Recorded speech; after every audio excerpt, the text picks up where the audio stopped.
একটি সমকোণী ত্রিভুজের অতিভুজ 5 মিটার এবং একটি বাহু 3 মিটার হলে অপর বাহুটি কত হবে?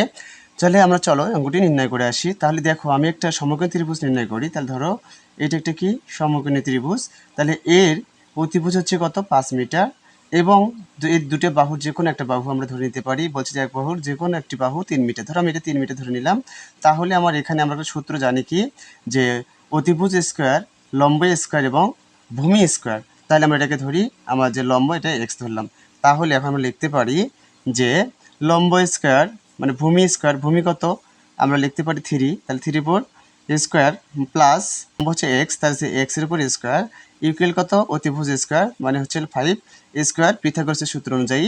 তাহলে এখন আমরা লিখতে পারি, দেখো তো এখানে 3x স্কোয়ারটা যদি আমরা এখানে এক্স স্কোয়ারটা রাখি, তাহলে এখানে প্লাস আছে 3x স্কোয়ার পাশে কী হবে? মাইনাস হয়ে যাবে। তাহলে x square minus 3x square. তাহলে আমার এখানে দেখো তো এক্স স্কোয়ার, তাহলে এখানে 5 5 25 মাইনাস 3 3 9। তাহলে এখানে বাদ দিলে এক্স স্কোয়ার, তাহলে এখানে থাকে কত? 16। তার উপর যদি আমরা রুট করি তাহলে এক্স সমান সমান আমার আস্তে করলে যদি আসে 16, তাহলে ইকুয়াল হচ্ছে কত? অতএব এক্স সমান সমান 4। তাহলে অতএব আমার এই যে আমার এক্স সমান পাইলাম কত? 4 অ্যান্সার।